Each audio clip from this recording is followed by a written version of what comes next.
विद्यार्थी मित्र हो, चाटे शिक्षण समूहाच्या या अभ्यासमालेमध्ये आपलं मनापासून स्वागत।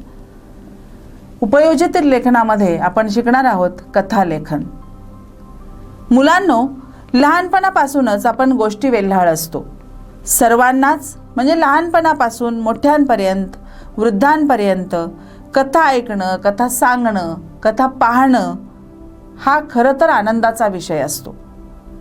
काळानुरूप यामध्ये यांच्या माध्यमांमध्ये बदल झाले तरी त्यातील गोडी काही कमी झालेली नाही। लहानपणी आजीच्या मांडीवर डोकं ठेवून तिच्याकडून परंपरेनं चालत आलेल्या गोष्टी ऐकणं हा नातवंडांच्या अत्युच्च आनंदाचा भाग। काळानुरूप त्यामध्ये बदल आले, मग गोष्टी पाहणं आलं, गोष्टी वाचणं आलं, पण गोष्टींमधली गोडवा किंवा त्यातली रुची काही कमी झालेली नाही। कथ्यते इति कथा म्हणजेच सांगितली जाते, कथन केली जाते ती कथा। कथा बीज म्हणजे कथेतून नेमकं काय सांगायचं आहे हे होय। त्या एका बीजाभोवती कल्पनेने, विचाराने, सृजनशीलतेने कथा रचली जाते। कथेतून आनंद मिळतो। कथा विचारांना चालना देणाऱ्या असतात, संस्कार करणारे असतात, जीवनाचं तत्व सांगणारे असतात आणि प्रेरणाही देणारे असतात। कथेमधून आनंदही मिळतोच, शिवाय विचारांना दिशा सुद्धा मिळते। कथा बीज म्हणजे कथेचा हेतू। त्या विषयाला पात्र, घटना, तर्कसंगत विचार यांनी फुलवणं हे कथा लिहिण्याचं एक कौशल्य आहे, लेखन कौशल्य आहे। विद्यार्थ्यांमध्ये लेखन कौशल्य विकसित करणे हा कथालेखन घटकाच्या अभ्यासाचा महत्त्वाचा हेतू आहे।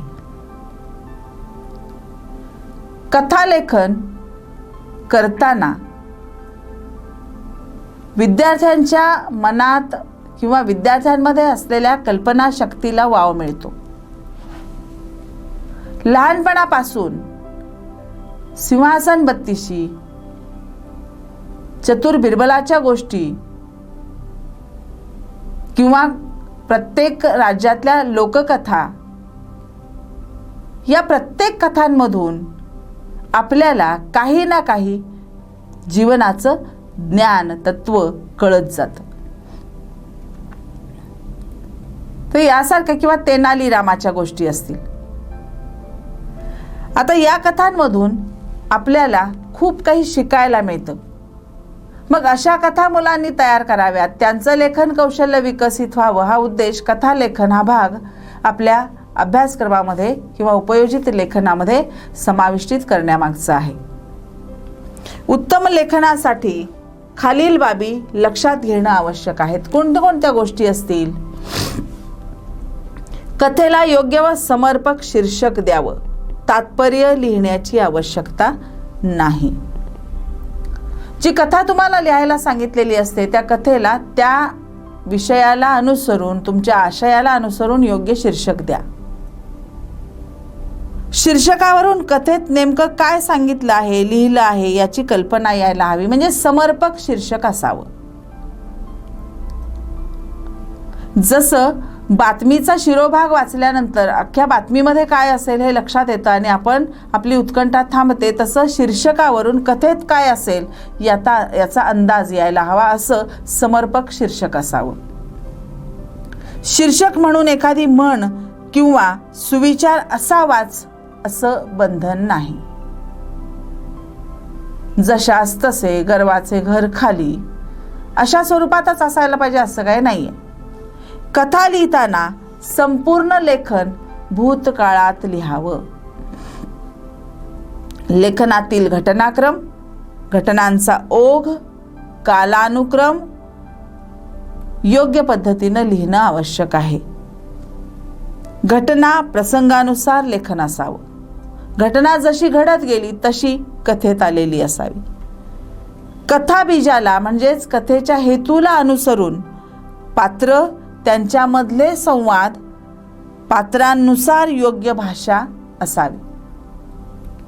आता भाषेमध्ये काही ग्रामीण कथा असतील तर ग्रामीण बोलीभाषा त्यामध्ये असेल.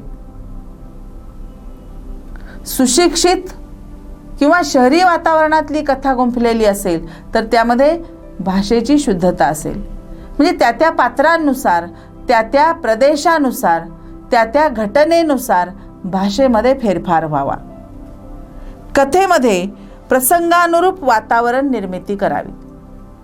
कथा वाचताना त्या कथेच्या शेवटापर्यंत जाईपर्यंत वाचक स्वस्थ बसला नाही पाहिजे अशी ताकद तुमच्या लेखनामध्ये असायला हवी.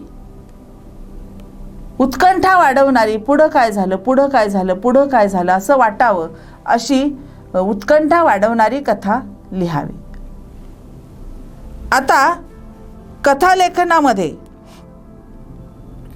मूल्यमापनाच्या ज्या नियोजित कृती असतात, आपल्याला ज्या विचारल्या जातात, बघा कथालेखनामध्ये नियोजित कृती ज्या विचारल्या जातात आपल्याला, त्यामध्ये काय असतं? कथा बीजावरून कथालेखन. कथा बीज दिलं जातं एक, म्हणजे हेतू दिला जातो आणि आपल्याला त्यावरून कथा तयार करायची असते. कधी कधी शीर्षक दिलं जातं, करावे तसे भरावे, जशास तसे, गर्वाचे घर खाली, अशी झाली फजिती, अशासारखी शीर्षकं दिली जातात आणि त्या शीर्षकावरून आपल्याला कथा गुंफायची असते, कथा लिहायची असते. पुढचा प्रकार असतो दिलेल्या शब्दांवरून कथा लिहायची असते. काही शब्द दिलेले असतात तुम्हाला आणि त्या शब्दांचे संदर्भ एकमेकांशी जोडत जोडत तुम्हाला कथा लिहावी लागते. पुढं अपूर्ण कथा पूर्ण करायची असते. आता ही अपूर्ण कथा कशी देतात? कथेचा पूर्वार्ध देतात, उत्तरार्ध तुम्हाला लिहायचा असतो. किंवा कधी कधी कथेचा उत्तरार्ध देतात, पूर्वार्ध तुम्हाला लिहायचा असतो. त्या पूर्वार्ध आणि उत्तरार्धाची योग्य सांगड घालून ती कथा प्रवाहित स्वरूपात एकमेकांमध्ये मिसळली पाहिजे, अशा स्वरूपात लिहिण्याचं कौशल्य आपल्याला जमलं पाहिजे. सुरुवात करून दिलेल्या कथेचा शेवट तुमच्याकडून व्हायला हवा किंवा शेवट दिला असेल तर कथेची योग्य सुरुवात तुमच्याकडून व्हायला हवी. अशा दोन्ही स्वरूपात कथालेखन विचारलं जातं. त्यानंतर मुद्दे दिलेले असतात आणि त्या मुद्द्यांवरून आपल्याला कथा तयार करायची असते. कथेचा पूर्वार्ध दिलेला आहे, उत्तरार्ध आपण लिहिणार आहोत. कथेचा उत्तरार्ध दिलेला आहे, पूर्वार्ध आपण लिहिणार आहोत. काही मुद्दे दिलेले आहेत, त्या मुद्द्यांवरून आपण गोष्ट लिहिणार आहोत. काही शब्द दिलेले आहेत, त्या शब्दातील परस्पर संबंध जुळवतानाची कथा आपण लिहिणार आहोत. आणि शीर्षक दिलं असेल तर त्यावरची कथा. अशा स्वरूपात आपल्या कृतीपत्रिकेमध्ये उपयोजित लेखनाच्या बाबतीत प्रश्न विचारला जातो. उदाहरणार्थ एखादी कथा पूर्वार्ध दिलेला आहे आणि उत्तरार्ध मी तुम्हाला वाचून दाखवेन. पूर्वार्ध काय आहे कथेचा? आम्हाला उन्हाळी सुट्टी लागणार म्हणून मी व माझी धाकटी बहीण सानिका खूप खूप खुश होतो. त्याला कारणही तसेच होते. बाबांनी सुट्टीत महाबळेश्वरला नेण्याचे कबूल केलेले होते. 10 मे ते 15 मे अशी सहलीची तारीखही नक्की ठरलेली होती. मी सहलीच्या आनंदात रंगून गेलो होतो. वैभव दादा, कॅमेरा बरोबर घ्यायचा बरं का? सानिकाच्या या प्रश्नावर मी भानावर आलो. अगं हो, घेऊया म्हणून मी पुन्हा तयारीला लागलो. बरोबर नेण्याच्या वस्तू एकत्र करणे, महाबळेश्वरची भौगोलिक माहिती अंतर्जालावरून मिळवणे, आमचा उत्साह नुसता ओसंडून वाहत होता.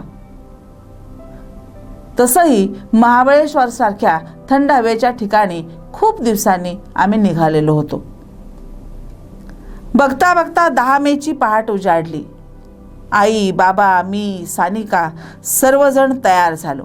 आवराआवर झाली. आता आम्ही बाहेर पडणारच आहोत इतक्यात दारावरची बेल वाजली. हा कथेचा पूर्वार्ध आपल्याला दिलेला आहे. उत्तरार्ध आपल्याला लिहायचा आहे. बघा, आम्ही जरा चक्रावलोच. बाबांच्या ऑफिसमधले शिपाई काका होते. त्यांच्या हातात पत्राचं एक पाकिट होतं आणि दुसऱ्या हातात 4-5 फायली असलेली एक पिशवी होती. आमच्या मनात थोडी कालवाकालव झाली. बाबांचा चेहरा काळजीत पडला होता. शिपाई काकांनी काही सांगायच्या आतच बाबांनी विचारलं, काय हो, काय झालं, का आलात तुम्ही? साहेब, तुम्हाला आजच दिल्लीला जावं लागणार आहे. तुम्हाला मेलवर सगळं कळवलं आहेच. तुम्हाला ऑफिसात यावं लागू नये म्हणून मला फायली घेऊन सकाळीच तुमच्यापर्यंत पोहोचायला सांगितलेलं होतं वरिष्ठांनी. हे ऐकताच आई कावरीबावरी झाली.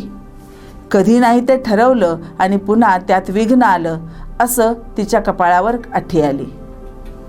आमच्या सगळ्या नियोजनावर पाणी पडल्याने आम्ही रडवेले झालो. आता सहल रद्द होणार म्हणून. सगळ्या गोष्टींचा अनुभव घ्यायचा, होडीतून विहार करायचा, फोटो काढायचे, जंगलात फिरायचं, फुलं तोडायची, अशा स्वरूपाचे सगळं बाबांकडून आम्ही कबूल करून घेतलेलं होतं. मला हे पाहिजे, मला ते पाहिजे, आणि बाबांनी बिनबोभाट ते कबूलही केलेलं होतं. आणि आता हे सगळं ठरवलेलं थांबणार असं वाटल्यानं आम्ही खूपच नाराज झालो. बाबांनी मग शांतपणे शिपाई काकांना बसवले. आई त्यांच्यासाठी चहा करायला गेली. बाबांनी पत्राचे पाकिट उलगडले आणि ते पत्र वाचू लागले. मी आणि सानिका त्यांच्या चेहऱ्याकडे पाहत होतो. बाबांच्या चेहऱ्यावर आनंद दिसत होता. चेहऱ्यावर हसू फुललं होतं. आई चहा घेऊन आली. बाबा आईला म्हणाले, जा आधी पेढे घेऊन ये. बाबांना फार मोठं प्रमोशन मिळालं होतं. या पदावरील कामासंबंधीचा एक प्रकल्प दिल्लीला सुरू होता. त्या प्रकल्पासाठीच बाबांना दिल्लीला जाणं भाग होतं. एका आठवड्यात प्रकल्प पूर्ण करून बाबा परत येणार होते आणि मंजूर झालेली सुट्टी ते दिल्लीहून आल्यावर घेऊ शकणार होते. आम्हा दोघांनाही जवळ घेऊन ते म्हणाले, बाळांनो, पुढच्या रविवारी आपण नक्कीच महाबळेश्वरला जाणार हं. आम्हा सर्वांचे चेहरे आनंदानं फुलले आणि बाबांविषयीच्या प्रेमाने, आनंदाने फुलून आमचे चेहरे फुलल्यामुळं बाबाही खूप आनंदित झाले. असा कथेचा शेवट गोड झाला. आणि मग कथेला शीर्षक दिलं आपण, सुख आले माझ्या दारी. पुढं शीर्षकावरून एक कथा घेऊया आपण. उंटावरचा शहाणा शीर्षक दिलेलं आहे आपल्याला. कथा बघा. एका शेतकऱ्याची एक म्हैस होती. म्हैस दिसायला अगदी लहान होती, पण ती पुष्कळ दूध देत असे. त्यामुळे ती म्हैस त्याची फार आवडती होती.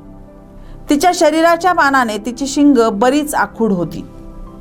दररोज सकाळी 9-10 वाजण्याच्या सुमारास ती रानात चरायला जाई आणि संध्याकाळी सूर्यास्ताबरोबर घरी परत येई. त्या म्हशीला पाणी पिण्यासाठी म्हणून शेतकऱ्याने दारात एक रांजण ठेवला होता. दररोज चरून आली की ती म्हैस रांजणातील पाणी पीत असे. एके दिवशी शेतकरी रांजणात पाणी भरायचे विसरून गेला. रोजच्या प्रमाणे पाणी पिण्यासाठी म्हैस अंगणात आली. तिनं रांजणात तोंड घातलं. पाणी तळाशी असल्यानं तिने जोरात त्यात तोंड खुपसलं. कसेबसे तोंडाला पाणी लागले, पण पाणी पिऊन झाल्यावर शिंग आत अडकून राहिल्यामुळं ती काही केल्या बाहेर निघेनात. तोंड बाहेर काढण्यासाठी म्हशीची जोरदार धडपड सुरू झाली. शेतकऱ्याला तिचे हाल बघवेनात. म्हशीचे तोंड बाहेर कसे काढावे हा फार मोठा प्रश्न त्याच्या समोर उभा होता. रांजण फोडून टाकण्यास त्याचे मन धजेना, कारण पूर्वापार आजोबांपासून चालत आलेला तो रांजण होता. त्यामुळे रांजण फोडणं हे त्याला मान्य नव्हतं. इतक्यात काय झालं, हा विचारात गर्क असताना शेतकरी, इतक्यात काय झालं, दारावरून एक माणूस उंटावर बसून चाललेला होता. त्याने भिंतीवरून हा सगळा प्रकार पाहिला. आत एक म्हैस तिचं मुंडकं शिंगासहित त्या रांजणामध्ये अडकलेलं आहे आणि ती सतत धडपडते आहे तोंड बाहेर काढण्यासाठी. शेतकरी चिंताग्रस्त झालेला आहे. तो तिथूनच म्हणाला शेतकऱ्याला, ओ भाऊ, मी तुम्हाला यावर एक उपाय सांगतो, पण माझ्या सकट उंटाला तुम्ही आत घेतलं पाहिजे. मी उंटावरनं खाली उतरणार नाही. त्याला आत घ्यायचं तर दरवाजातून सहज तो आत येणार नाही, तो काय खाली उतरणार नाही आणि उंटाला बाहेर ठेवणार नाही. नाईलाजास्तव या शेतकऱ्यानं भिंत पाडली. उंटासह तो माणूस आत आला आणि म्हणाला, तुम्हाला रांजण धड हवा असेल तर म्हशीची मान कापा. पूर्वापार परंपरेनं चालत आलेला रांजण आहे म्हणून त्याच्यावर तुमचा जीव आहे तर काय करा, मग रांजण पाहिजे ना तुम्हाला, तर म्हशीची मान कापून टाका. आणि म्हशीची मान कापून टाका. शेतकऱ्याला रांजणातून म्हशीचं तोंड निघायला हवं होतं, त्याला म्हशीला मारायचं नव्हतं, म्हणून तो ही गोष्ट करायला तयार झाला. मारायची इच्छा नव्हती, पण रांजण पण हवा होता. विचारचक्र त्याची थांबलेली होती, विचारच करू शकत नव्हता. त्या उंटावरच्या शाण्यानं त्याला सांगितलं, तुला रांजण चांगला पाहिजे ना, चल म्हशीची मान कापून टाक. आणि या शेतकऱ्यानं खरोखरच म्हशीची मान कापून टाकली. पण मुंडकं मात्र रांजणातच राहिलं ना. म्हणजे जिवंत असताना मुंडकं निघत नव्हतं, मग मेल्यानंतर तरी कसं निघणार आहे. मुंडकं आतच अडकून राहिलं, ते बाहेर यायला तयार नाही. पुढं आता काय करावं. पुन्हा या मूर्ख शेतकऱ्यापुढं पेच प्रसंग निर्माण झाला. मग त्या उंटावरच्या शहाण्याकडे बघितल्यानंतर तो म्हणाला, आता काय, रांजण फोडून टाका. आणि मग शेतकऱ्यानं त्याप्रमाणे केलं. तेव्हा कुठे म्हशीचे मुंडके बाहेर निघाले. आता त्या उंटावरच्या शहाण्याच्या सल्ल्याप्रमाणे वागत गेल्यामुळं घराची भिंत पाडावी लागली, म्हशीची मान कापावी लागली, रांजण फोडावा लागला. त्यामुळे आवडती म्हैसही गेली, परंपरेचा रांजणही गेला आणि भिंतही पाडली गेली. शेतकऱ्यानं डोक्याला हात लावला, आता काय करू. असाच विचार आधी करून जर फक्त रांजण फोडला असता तर म्हैसही वाचली असती, भिंतही वाचली असती. पण एकदा वेळ निघून गेल्यानंतर पश्चाताप करण्यापलीकडं आपल्या हाती काहीही राहत नाही, अशा अर्थाची ही गोष्ट. परिस्थितीनुसार, काळानुसार गोष्टींमध्ये बदल होतात. आपापल्या कल्पनाशक्तीप्रमाणे, आपापल्या प्रतिभेप्रमाणे गोष्टींमध्ये बदल करून आधुनिक गोष्टी लिहिणं सुद्धा विद्यार्थ्यांना अलीकडं खूप छान वाटतं. कावळा चिमणीची रूढ गोष्ट आपल्याला माहिती आहे, आजी आजोबांकडून आपण ऐकलेली आहे. एक होता कावळा, एक होती चिमणी. चिमणीचं घर होतं मेणाचं, कावळ्याचं घर होतं शेणाचं.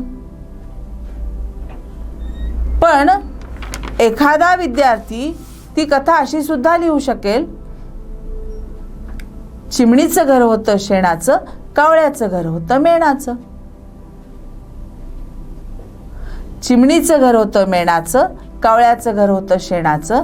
झालं असं, दरवर्षी येणारा पाऊस भिजणारा कावळा चिमणीचं दार ठोठावतो. चिमणी काही त्याला आत घेत नाही, त्यामुळं कावळा वैतागतो आणि वैतागून कावळा असं ठरवतो की चला माझं घर बांधूया. कावळा एक सुंदर घरटं बांधतो आणि त्यात आपल्या पिलांसोबत राहतो. उन्हाळ्यात काय होतं, चिमणीच्या मेणाचं घर वितळून जातं. पिलांसह चिमणी उघडी पडते. आता काय करावं, कुणाची मदत घ्यावी. तिला कावळेदादाची आठवण येते. ती कावळेदादाकडे येते. कावळेदादा, कावळेदादा, मला तुझ्या घरी आसरा देशील का. कावळ्यानं अतिशय प्रेमानं तिला आपल्या घरी ठेवून घेतलं. खूप काम करायचा कावळा. सकाळी उठल्या उठल्या जो जायचा तो संध्याकाळी रात्री परत यायचा. तोपर्यंत कावळ्याची पिल्लं, चिमणीची पिल्लं एकत्र खेळायची.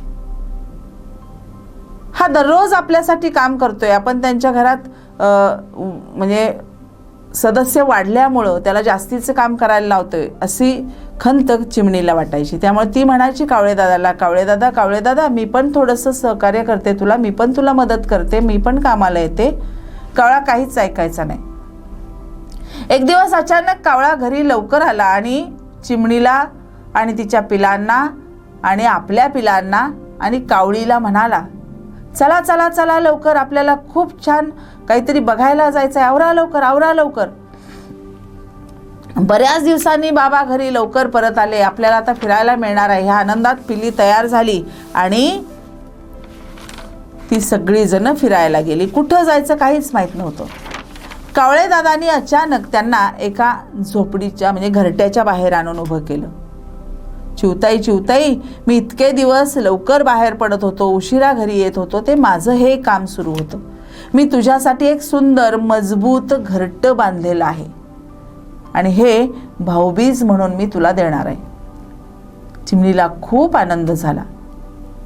आपल्याकडे जेव्हा कावळेदादा मदत करायला येत होता तेव्हा आपण त्याच्याकडे दुर्लक्ष करत होतो, पण त्याच कावळेदादानं आपला विचार करून आपल्यासाठी घरटं बांधले हे बघून ती भारावून गेली. अशीही काही गोष्ट आपण लिहू शकतो. त्यामुळं कथालेखन हा भाग आपल्याला आपल्या साहित्यिक कौशल्याला, आपल्याकडे असलेल्या शब्दसंपत्तीला वाव देणारा असा असतो. आपल्या कृतीपत्रिकेमध्ये दिलेल्या मूल्यमापनाच्या नियोजित कृतींप्रमाणे आपल्याला कथा सोडवायची असते. या पुढचा उपयोजित लेखनामधला सगळ्यात महत्त्वाचा भाग म्हणजे पत्रलेखन, जो 8 गुणांसाठी आपल्या कृतीपत्रिकेमध्ये विचारला जातो. आपल्याला जे निबंध लेखन करायचं आहे ते 3 प्रकारचे निबंध आपल्याला विचारले जातात. एक प्रसंगलेखन, दुसरा आत्मकथन आणि तिसरा वैचारिक लेखन असणारा. आता निबंध लेखन म्हणजे काय? अनेक परिच्छेदांच्या बांधणीतून विस्तृत लेखन आकार घेत असते. कोणत्याही विषयावर गद्यात लिहिलेला सामान्यतः लहान तुकडा म्हणजे निबंध, नि अधिक बंध म्हणजे विचारांची सूत्रबद्ध मांडणी. बहुधा लिहिणाऱ्याच्या व्यक्तिगत मतांचे, विचारांचे प्रतिबिंब निबंधामध्ये उमटलेले असते. काही परिच्छेदांचा मिळून निबंध तयार झालेला असतो.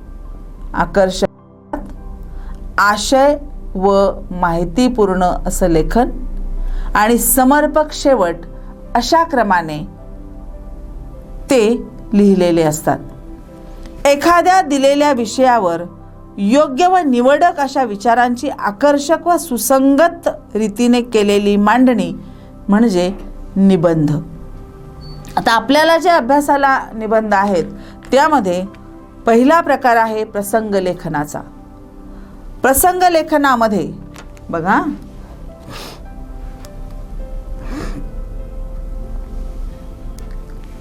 प्रसंग लेखन, प्रसंग लेखनामध्ये मी पाहिलेला अपघात असेल, मी पाहिलेला एखादा अविस्मरणीय क्रिकेटचा सामना असेल, आगीचं दृश्य असेल, भूकंप असेल, पंढरीची यात्रा असेल, यासारख्या विषयांचा समावेश प्रसंग लेखनामध्ये होतो.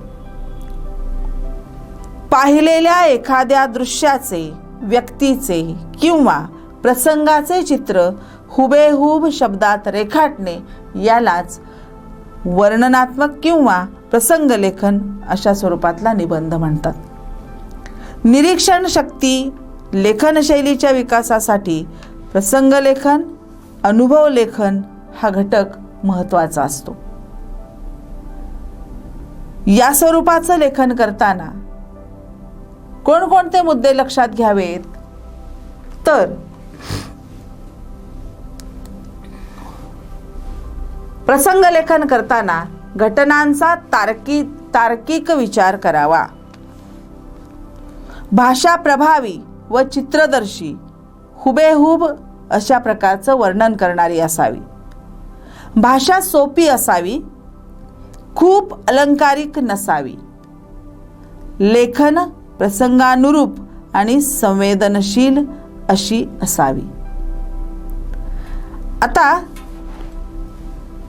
जेव्हा आपल्याला हा विषय विचारला जातो तेव्हा कृतीपत्रिकेमध्ये काही मुद्दे दिलेले असतात. कधी एखादा प्रसंग तुम्हाला सांगितलेला असतो, त्यानुसार आपल्याला लिहायचं असतं. कधी विषय असा दिला जातो, जिल्हा परिषद रत्नागिरी येथील शैक्षणिक विभागामध्ये आंतरशालेय वक्तृत्व स्पर्धेचा पारितोषिक वितरण समारंभ संपन्न झाला. त्याचं वर्णन करा. किंवा अकस्मात पडलेला पाऊस या विषयावर दिलेल्या मुद्द्यांनुसार लेखन करा. मग पावसापूर्वीचं वातावरण, प्रत्यक्ष पावसाचा, निसर्गाचा तुम्ही घेतलेला अनुभव, तुमच्यावर झालेला परिणाम आणि हा अनुभव तुमच्यासाठी किती अविस्मरणीय आहे, या स्वरूपात प्रसंग लेखनाचं वर्णन केलं जातं. दुसरी कृती, जे दुसरा निबंधाचा प्रकार असतो, आत्मकथन. आत्मकथनामध्ये केवळ आत्मचरित्र म्हणजे आत्मकथनात्मक निबंध नव्हे. अशा प्रकारच्या निबंधात ज्याचे आत्मकथन करायचे, त्याच्या अंतरंगात आपण मनाने शिरून त्याची सुखदुःखे, अनुभव याच्याशी एकरूप होऊन कथन करायचे. ज्या गोष्टीचं आत्मकथन आपल्याला लिहायचं आहे त्या भूमिकेत आपण जायचं. फाटक्या पुस्तकाचं आत्मवृत्त लिहायचं असेल, आत्मकथन लिहायचं असेल तर तुम्ही फाटकं पुस्तक व्हा. एखाद्या छत्रीचं लिहायचं असेल तर तुम्ही छत्री व्हा. एखाद्या इमारतीचं लिहायचं असेल तर तुम्ही इमारत व्हा. आणि मग त्या भूमिकेत जाऊन तुम्ही लेखन करा, तर ते आत्मकथन होतं. आत्मकथनामधील सगळी वाक्यरचना ही प्रथमपुरुषी असावी. मी, माझे, मला, माझ्यासाठी, माझ्याजवळ, माझ्याकडे अशासारखी प्रथमपुरुषी सर्वनामं आपण वापरली पाहिजेत. परीक्षेमध्ये जी कृतीपत्रिका विचारली जाते त्यामध्ये आत्मकथन कशा प्रकारे विचारतात बघा. एखादं चित्र दिलेलं असतं, म्हणजे एखादी भेगाळलेली जमीन आहे, शेतजमीन आहे, तिथं डोक्याला हात लावून बसलेला एखादा शेतकरी आहे, किंवा एखादा सैनिक आहे आणि हतबल होऊन तो बसलेला आहे, किंवा एखादा वृद्ध आहे, वृद्धाश्रम दाखवलाय, त्यामध्ये बसलेली एखादी वृद्ध स्त्री किंवा पुरुष आहे, असं चित्र दाखवलेलं असतं आणि त्याच्यावरून तुम्हाला तो विषय आत्मकथन स्वरूपात लिहायचा असतो. एखादी वस्तू दिली जाईल, तीच आपल्याशी स्वतःबद्दल बोलते अशी कल्पना करून लिहिण्यास सांगितले जाते. उदाहरणार्थ आरसा आहे, किंवा तुमच्या हातात असणारं पेन आहे, तुमच्या हातात असलेलं पुस्तक आहे. त्या पुस्तकाला, त्या आरशाला मूर्त स्वरूप दिलं जातं आणि तो आरसाच तुम्हाला त्याची कथा सांगतोय, ते पुस्तक तुम्हाला त्याची कथा सांगतोय, असाही विषय दिला जातो.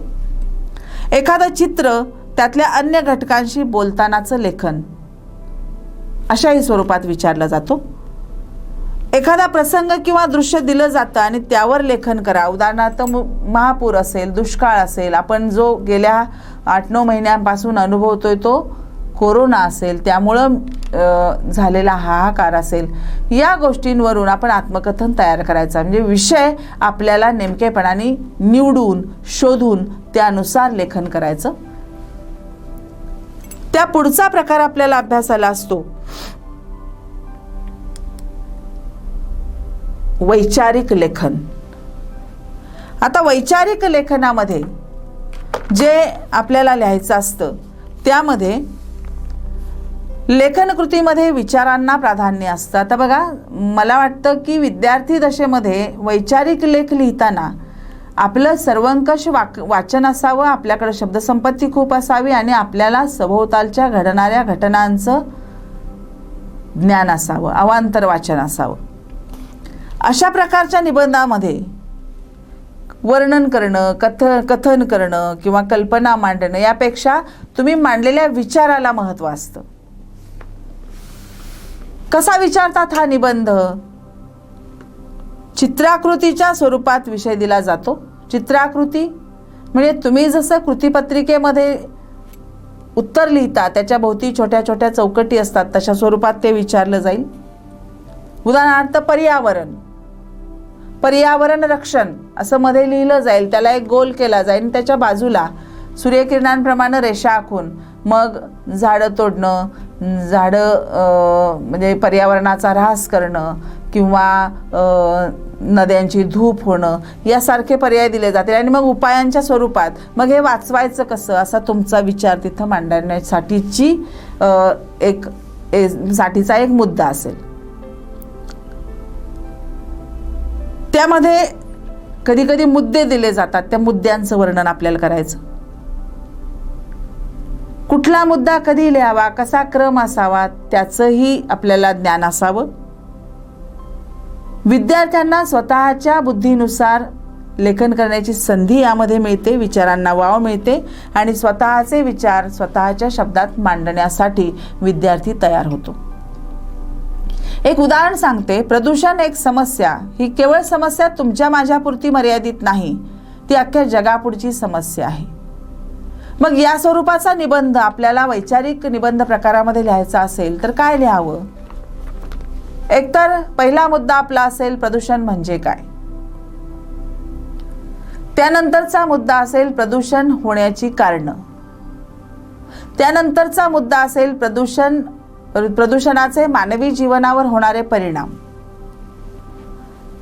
त्यानंतर असेल प्रदूषणाचे मानवी जीवनावर होणारे परिणाम थांबवण्यासाठीचे उपाय कुठले. मग ध्वनी प्रदूषण आहे, पाणी प्रदूषण आहे, हवेचं प्रदूषण आहे, ही प्रदूषणं थांबवायची कशी. पण याही पुढे जाऊन एखादा विद्यार्थी भाषेचं प्रदूषण सुद्धा लिहू शकतो, समाजाचं प्रदूषण सुद्धा लिहू शकतो. म्हणजे सध्या सामाजिक परिस्थिती कशी आहे, प्रदूषित आहे, खून, मारामाऱ्या यासारख्या गोष्टी आपल्याला वारंवार ऐकायला मिळतात. भाषेचं प्रदूषण आहे. दळणवळणाच्या साधनांमुळं जग जवळ आलं, माणसं जवळ आली आणि एकमेकांची भाषा एकमेकांमध्ये मिसळायला लागली, त्यामुळं भाषा सुद्धा प्रदूषित व्हायला लागली, प्रमाण भाषा दूर जायला लागली. असं सुद्धा एखादा विद्यार्थी आपल्या निबंधामध्ये मुद्दा मांडू शकतो आणि तो परीक्षकांना भावतो सुद्धा. त्यामुळं उपयोजित लेखनामध्ये केवळ तुमच्या लेखन कौशल्यावर भर असल्यामुळं 30 गुणांच्या या एकूण 5व्या प्रश्नामध्ये जास्तीत जास्त गुण मिळवण्यासाठी तुम्ही त्याचा सराव करावा. त्याचा सराव करून शब्दसंपत्ती वाढवावी, लेखन कौशल्य जोपासावं आणि आपल्या मार्च 2021ची परीक्षा देताना भरभरून लिहून खूप छान गुणवत्ता मिळवावी अशा शुभेच्छा देऊन मी इथं थांबते. धन्यवाद.